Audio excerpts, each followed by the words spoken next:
আমাদের পরিবারের 2 জন 4 জনের দায়িত্ব তা আমরা নিতে পারি না। অথচ বিজ্ঞান বলছে একটা তিমি মাছ একবারে কয়েকশো মানুষের খাবার খায়। কয়জনের খাবার খায়? কয়েকশো মানুষ যা খায় একটা তিমি একবারেই সে খাবার খায়। 2 জন 3 জন মানুষের খাবার জোগাড় করতে আমরা অস্থির।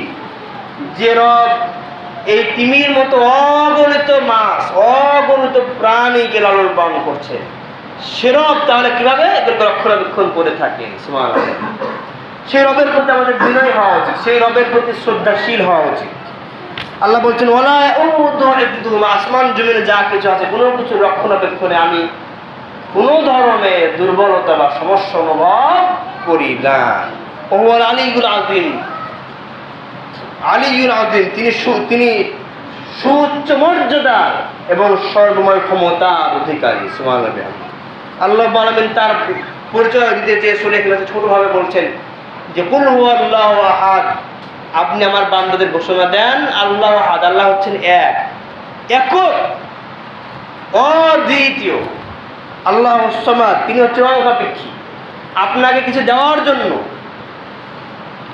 তিনি কারো মুখাপেক্ষী নন, তিনি কারো মুখাপেক্ষী নন। যে কোনো অলির কাছে চাওয়া লাগবে, কোনো মাজারে যে মান্নত করা লাগবে, কোনো মাজারে যে টাকা দেওয়া লাগবে, কোনো কবিরাজের পা ধোয়া লাগবে, এরপরে পাওয়া যাবে। আল্লাহ এরকম কোনো কিছু মুখাপেক্ষী কি না, বরং যা কিছু চাওয়া হবে, যা কিছু বলা হবে, যা কিছু পাওয়ার আশা করা হবে, বিশ্বাস থাকবে যে অমুখাপেক্ষী আল্লাহর কাছে চেয়েছি তিনি আমাকে দেবেনই, এরকম বিশ্বাস রাখবে। লাম ইয়ালিদ ওয়া লাম ইউলাদ, তিনি কারো কাছ থেকে জন্ম নেননি, তিনি কাউকে জন্ম দেন নাই। ওয়া লাম ইয়াকুল লাহু কুফুয়ান আহাদ, তার সমকক্ষ কেউ নাই। যাই হোক, আমরা 2টা আয়াত ঠিক কথা বললাম, আমাদের সময় অতিবাহিত হয়ে যাচ্ছে। তাহলে আমাদের তাওহীদ বিষয়ে আমাদের ধারণা অর্জন করাটা জরুরি। বিশেষত আরব ভূখণ্ডে দেখা যায় যে খুতবার বিশাল অংশ জুড়ে তাওহীদ বিষয়ে আলোচনা করা হয়।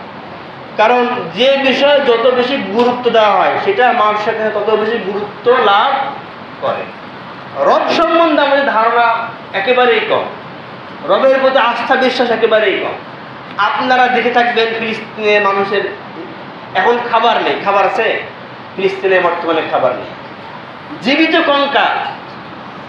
জীবিত কঙ্কাল দেখা যাচ্ছে, হাড় বের হয়ে গেছে এবং একেবারে জীবিত কঙ্কাল হয়ে মারা গেছে। 30-35 বছরের মহিলা দেখে মনে হচ্ছে 80-90 বছর বয়স, এভাবে শরীর শুকিয়ে গেছে। আল্লাহ রাব্বুল আলামিন ফিলিস্তিনিদের বিপদ দূর করে দেন। আল্লাহ এরপরে ঈমান বা আল্লাহর প্রতি আস্থার জায়গাটা হলো বড় ব্যাপার। যে এরকম অনাহারে আছে তারপরেও আল্লাহর প্রতি শুকরিয়ার জায়গায় কমতি নাই। কথা বললে বারবার সুবহানাল্লাহ আলহামদুলিল্লাহ, তাদের মুখের সব কথা আগে আসে।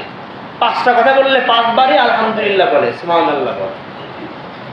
কেউ আহত হয়েছে, গুরুতর আহত হয়েছে, সেও কথা বললে আলহামদুলিল্লাহ বলে। কারণ আত্মীয় স্বজনের মধ্যে কেউ বেঁচে নাই, একা বেঁচে আছে, সে কথা বলতে যেও সে আলহামদুলিল্লাহ বলেই বলে যে আলহামদুলিল্লাহ আল্লাহ তাদেরকে শহীদ হিসেবে কবুল করেছেন, আল্লাহ তাদের ফয়সালা করেন। কি বিশ্বাস, কি একই না, কি আস্থা তাদের আল্লাহর প্রতি, কি ভরসা, এটা অর্জন করা আমাদের কর্তব্য।